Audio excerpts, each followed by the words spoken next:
welcome to another pen video from me, Penultimate Dave.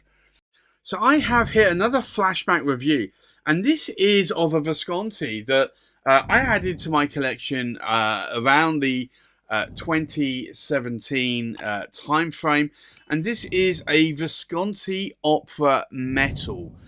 Now, I'd already had a few Opera Masters, but I liked the look of this Opera Metal, and this was when I was, dare I say it, back thinking about I needed every pen in a collection or in a series. And I love this pen. And the reason why I like it is that this one is called the Monza. And I used to be into F1 and still do like F1 a little bit. I've not really been keeping up with it more recently, though, in recent years. But this was really around the sort of era of Ayrton Senna, Nigel Mansell, Michael Schumacher, that kind of era of drivers. But this really did speak to me. So this was a relatively cheap Visconti compared to others. And I decided I would buy it. It does have a hook safe lock mechanism, but it has a tubular steel nib on it.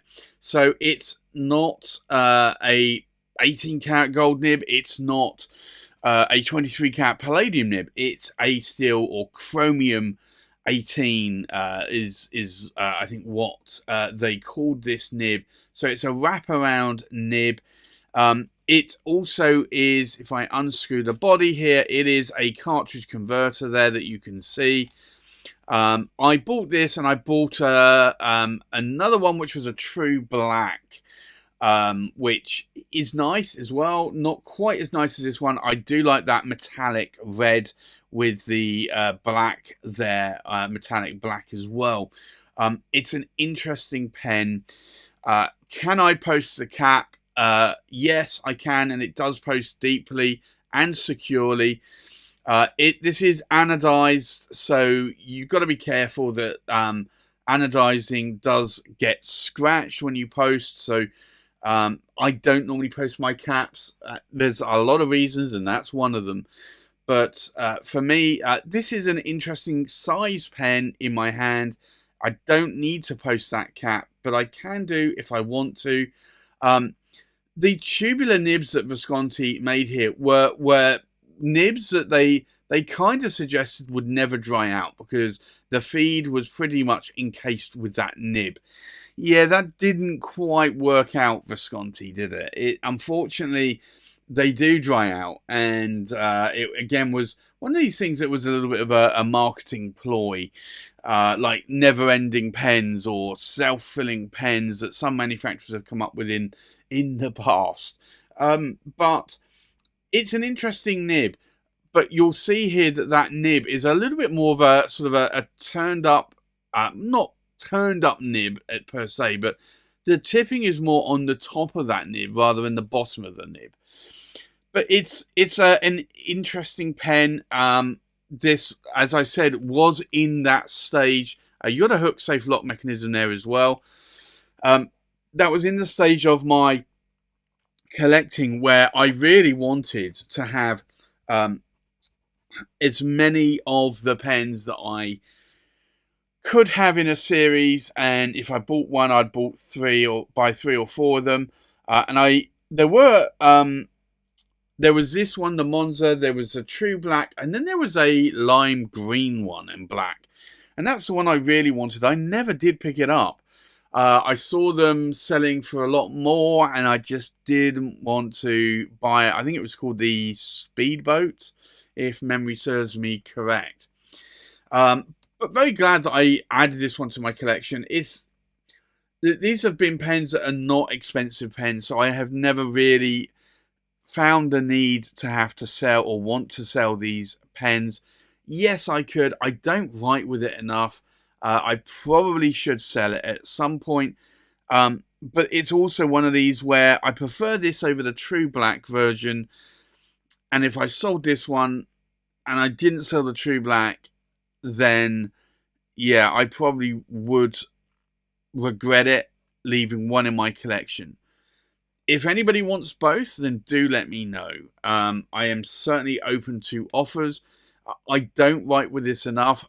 I do like it, but if an offer came along and somebody wanted to take both the Monza and the True Black, then I would certainly be open to discussions there.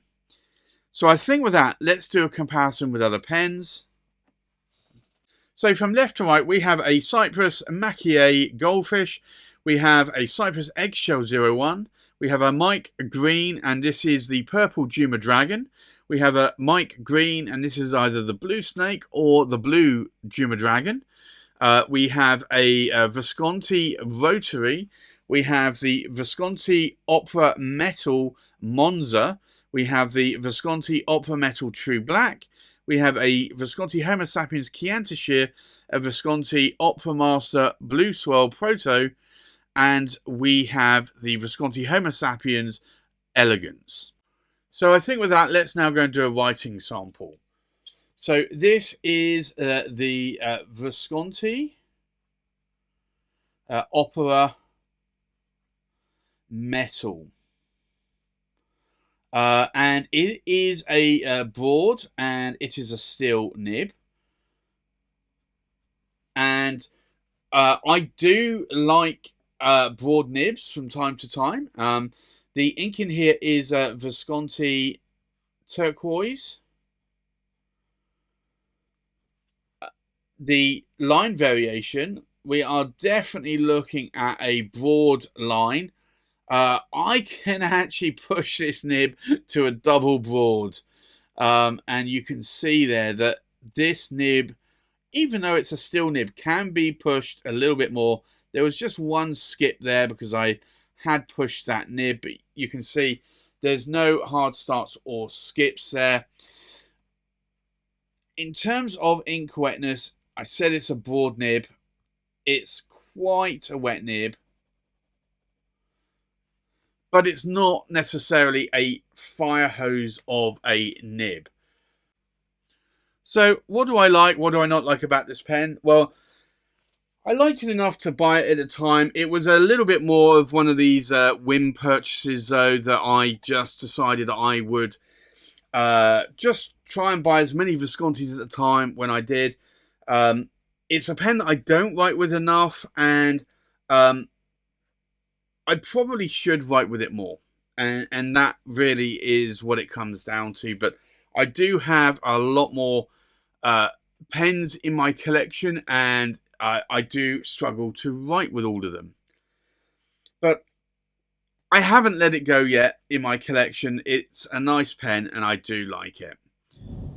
So there you have it. That's my flashback review of the Visconti Opera Metal, and this is the Monza edition in a broad steel nib. Thanks for watching. Please like, comment, subscribe, and I'll see you on the next pen video. Bye-bye.